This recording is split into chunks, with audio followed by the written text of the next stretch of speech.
My name is Johnny Crowder, and I am the founder and CEO of Cope Notes. What inspired you to create Cope Notes? The short version is that I grew up with severe mental illness, and I didn't want anything to do with treatment. So I didn't want to go to therapy. I didn't want to take medication. And then eventually I started in treatment and started making progress. And people would ask me, how are you making this progress? And I'd tell them, oh, it's not rocket science, therapy and medication. They go, ew, I don't want to do that. And I'm like, I know, that's how I felt. And it seemed like a lot of people needed sort of a step up, like a half step, because therapy seemed intimidating or medication seemed intimidating. So they needed something easier and smaller to accept. So I went to school for psych and was learning about like micro interventions. And I was like, man, what if instead of an hour every other week, we could do like 10 seconds a day? So that's really where the idea came from, was me needing something like this, finally getting better without it, and then thinking how much easier would my life have been if I had something to help warm me up to a healthier version of myself. Can you tell me a little bit more about your mental health journey? Yeah. Is there anything you're wondering in particular? No, just how you got from where you are today. Oh, it was really slow. So I gave my first TED Talk was about how long it took to get healthier and how I kept sort of waiting. Michael, you know how you like see a movie and someone has this eureka moment and then like their whole life changes, and people ask me all the time in interviews, they're like, what was that moment where your life changed? I'm like, I didn't really have that. I don't know. That might, at least it might happen for some people, and I know it happens in movies. So I kept waiting around for like, when am I going to wake up and be like, enough is enough, I'm getting healthy. And it didn't feel like that for me. It was really slow. It took a lot of intentional time and effort and attention, but really I ran away from home when I was 16, and I unsuccessfully ran away from home. I had to go back home because I had like no money. I didn't have a smartphone, so I didn't know where I was going. So when I went back home, my parents were like, you're going to treatment.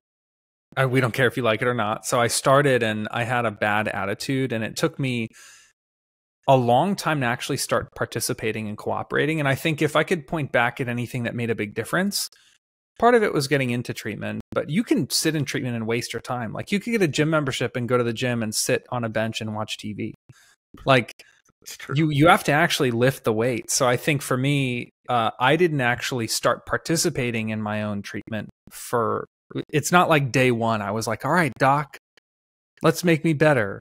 And I think once I started participating, I started making real progress. Yeah, I live with bipolar disorder too. And it took me like 11, 12 years to finally get the treatment I needed because of stigma and fear and all that. So once I got that, that changed my life. Yeah, I consider myself, my younger self, to be care resistant, which was like, if you wanted to help me, I was like, get out of my face. You don't know me. I don't trust you. And I also remember I had a friend who told me that she described depression this way, and it actually resonated a lot with me. She said, imagine if there was like this, Staples, like the easy button. She was like, if there was an easy button that you could put on my nightstand and I could just roll over and press it and I wouldn't be depressed anymore. Some days I didn't have the energy to even roll over and press the button. Like, I literally couldn't function. She was like, it's not necessarily that solutions don't exist. Solutions do exist and people live in recovery, and that's awesome. But she's like, part of the hard part is like, even though it might sound small to somebody else, like just roll over and press the button. It's like so difficult to explain to somebody, like the way that I feel right now is inhibiting me from getting help. And a lot of it, like you said, is social stigma. I remember thinking like, if I go to treatment, what does that say about me? And it took me a long time to get over that. So how does Cope Notes work? Basically, it's like the simplest thing ever. I went to school for psychology, not for technology. So it's like a very low tech resource, and I like it that way. We send people one text per day at a random time. But you don't get what I get. I don't get what you get. So you never know when we will text you or what the text will say. But it's just a couple sentences long. It contains like a psychology fact or journaling prompt and exercise that's written by a peer with lived experience. So I'm a certified recovery peer specialist. It means that I use my lived experience with behavioral health conditions to support other people with similar experiences. So like I'm somebody who gets it. All of our messages are written by real people who get it, based on proven psychology, and delivered at random times. And the cool part is over time, all you have to do is read these messages when they pop up on your phone. You can journal back if you want to, but you don't have to. And over time, it reduces stress, anxiety, depression. And for people who don't live with a diagnosis, it increases emotional intelligence, resilience, coping skills, focus. So it really is designed to be like, I mean, much like we don't, just brush our teeth once every 2 weeks for an hour. Like we brush our teeth for like a couple minutes every day. That's what this is designed to be. Just something small and easy to keep you in good shape, rather than waiting and putting it off and letting it pile up. And you're talking, you have lived experience, you took psychology classes, you're doing technology. And I feel a lot of mental health is in silos, like you're just one of them. So how does it feel to be in multiple groups?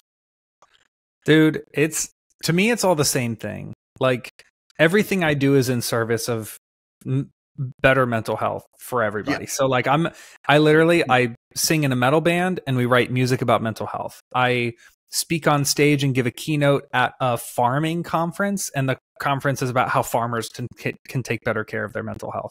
And then I run a company, a tech startup, and I'm like, well, I want us to be about mental health for all. So to me, I understand they're like different industries, different parts of the world, but to me, it's all the same mission, which is like, I want people to feel better because of something that I did. With your band, what is it like getting all your feelings, thoughts out on a page? Dude, I can't recommend creativity enough for people who, especially for people who are struggling with something, who aren't really clicking with therapy or medication or like yoga and meditation or prayer. They're like having difficulty with the more traditional options. I strongly encourage creativity because, guys, I'm in PTSD treatment right now. And the thing that has helped me heal the most probably throughout my whole treatment has been writing songs about what I've been going through. And I can't explain it. I don't know the exact science behind it, but there's something truly magical for me about taking a traumatic experience that I faced and making something beautiful and melodic and like creative and artistic out of it. And then it's almost like it takes that experience out of me. I don't carry it anymore. Now it's a song. And the song like gives me energy and makes me excited, and I'm passionate about it. So it's like creativity is transmuting these awful things that have happened to us into things that inspire us and other people and give us life. It's like the ultimate transformation. You're like taking like crap and turning it into gold. How does helping others help your own healing process? Dude, I will be real with you. It keeps me accountable. Like there have been a lot of times where I will want to slack on something that I know will be good for me. And then I think like, ugh, I run a health company, dude. I get up on stage and I tell other people to be healthy and I help other people through challenges just like the one I'm facing. And I would give them totally different advice than what I'm doing right now. Like, and it actually helps me if I'm like, if my therapist has to reschedule a call, I go like, well, I can skip this week. I don't really need to. And then it's like, dude, would I advise somebody else to do that? So I think it keeps me honest. It like makes sure that I'm walking the walk because I don't want to be hypocritical. So I think about if I would give this advice to somebody else. I will say it can be kind of challenging and exhausting to like spend all day helping other people and then get home and I'm like, yeah, these people that I helped all day don't know I'm about to go to treatment tonight. So like I'm literally still in it. But I think it, in a strange way, it gives me peace because I know whether or not people tell you, I very, very rarely meet somebody who isn't going through a huge challenge in their life. Like almost everybody I know, if you really level with them, Like, really, like no cameras. You're just hanging out talking to them, and then they sort of mention like, yeah, and then like when my 6-year-old daughter was diagnosed with cancer, and I go, whoa.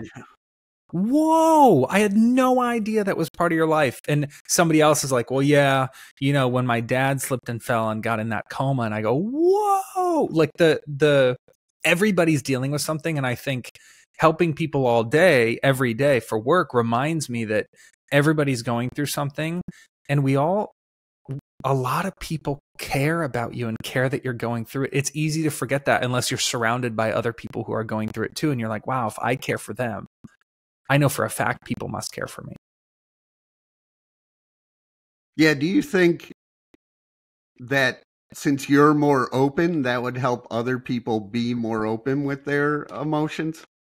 Oh yeah, man. It's the same as like, I spoke at this event. Oh, I wish I could like show you a video or something. I spoke at this event a couple months ago, and there was a dance. There was like, it was the reception. So there's like hors d'oeuvres and stuff. And there was dueling pianos. So they were playing like, you know, Sweet Home Alabama and stuff like that. And nobody was really dancing. And this one guy gets out to the dance floor and goes bananas, Michael. Like, I've never seen, it looked like he was like, he had bugs in his clothing. He was just like wriggling around, but he was having the time of his life. And by the end of that song, the dance floor was full the rest of the night. And it was such a visual to me. Like, someone has to go first. Someone has to be open and authentic and just be like, listen, man, this is exactly who I am. I'm just being real with you. And then everybody else feels like, oh, okay, so if that person can let their guard down, I can let mine down.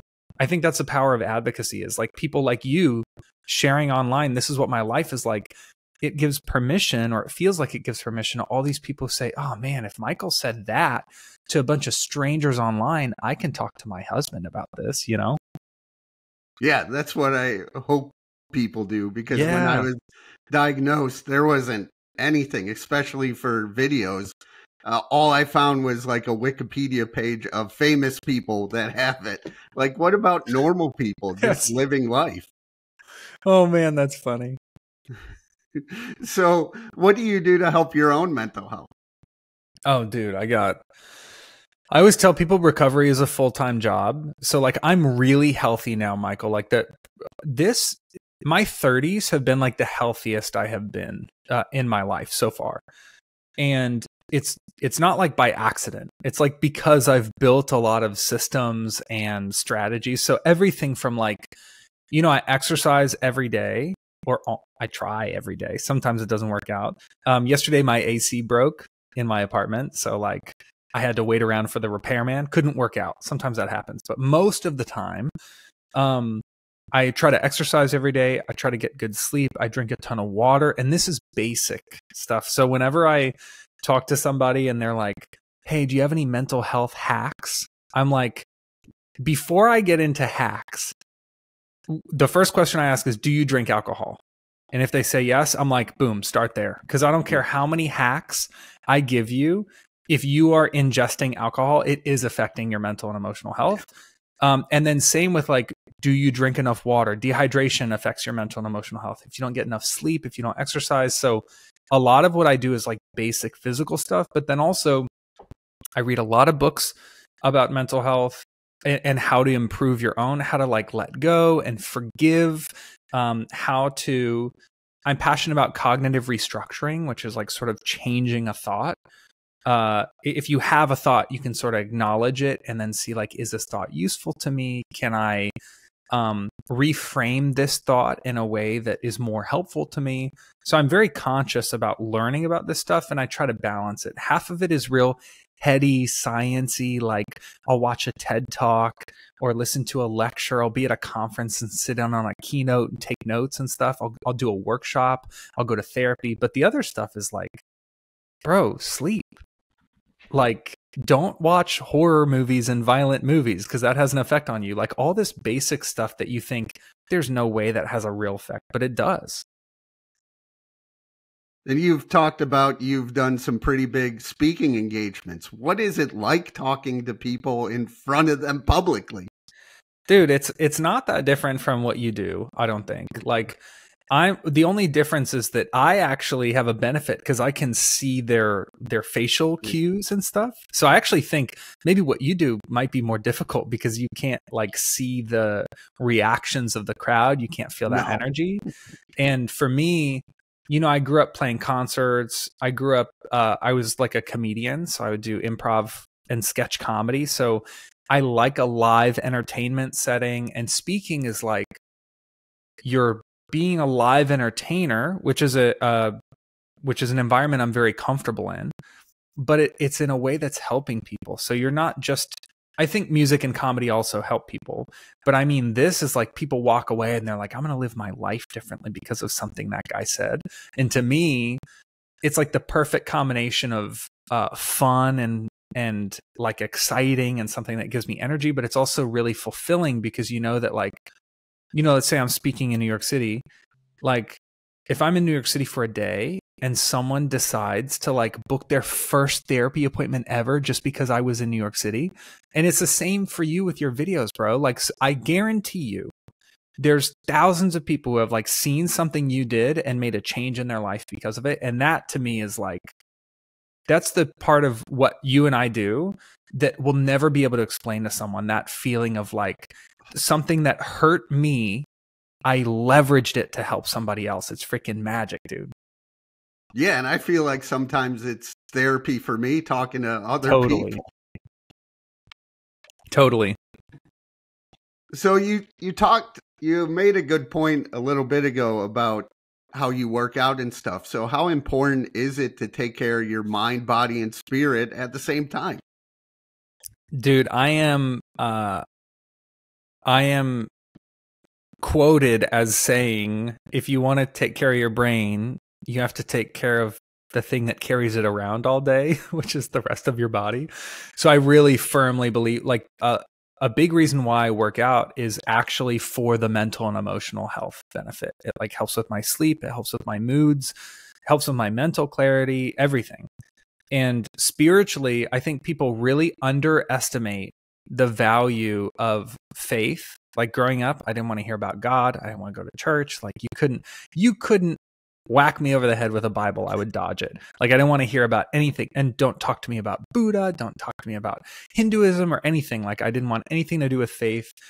And I think as I've gotten older, I've stretched myself and challenged myself to be more open-minded and consider spirituality as like a cornerstone of my life. And it took a long time for me to warm up to it. But now when I think about my faith and its role in my recovery and living a healthy life, I can virtually guarantee you, Michael, that I would not be as healthy as I am now without faith. So even for people who are like, yeah, I don't know how I feel about it. And I just encourage people like, just go listen to a podcast about it, read a book, like talk to a friend who believes something that you don't, and just kind of stretch your brain that way because it's really good. And it might lead to something that could bring you tremendous peace that you wouldn't have considered otherwise.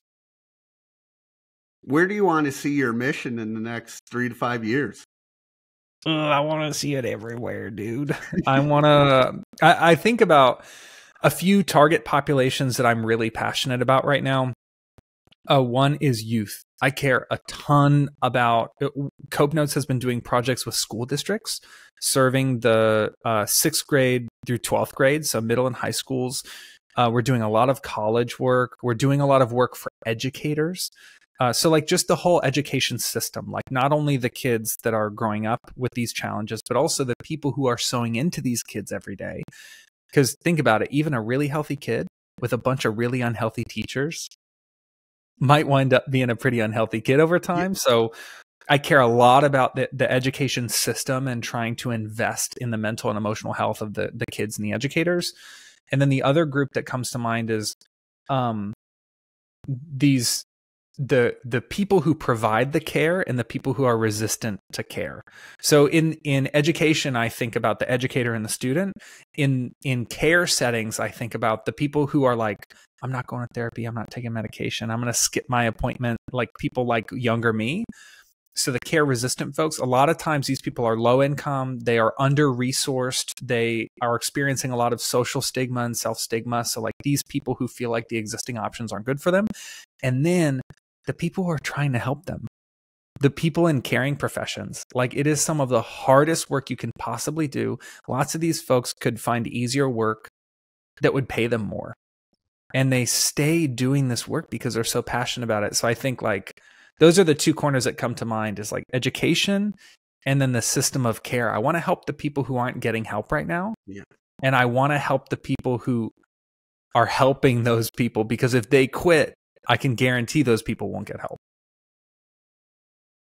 How can people reach out and learn more? Copenotes.com has like everything you could ever need. You could try it for free. You could give a subscription to a friend or family member. You could partner with us.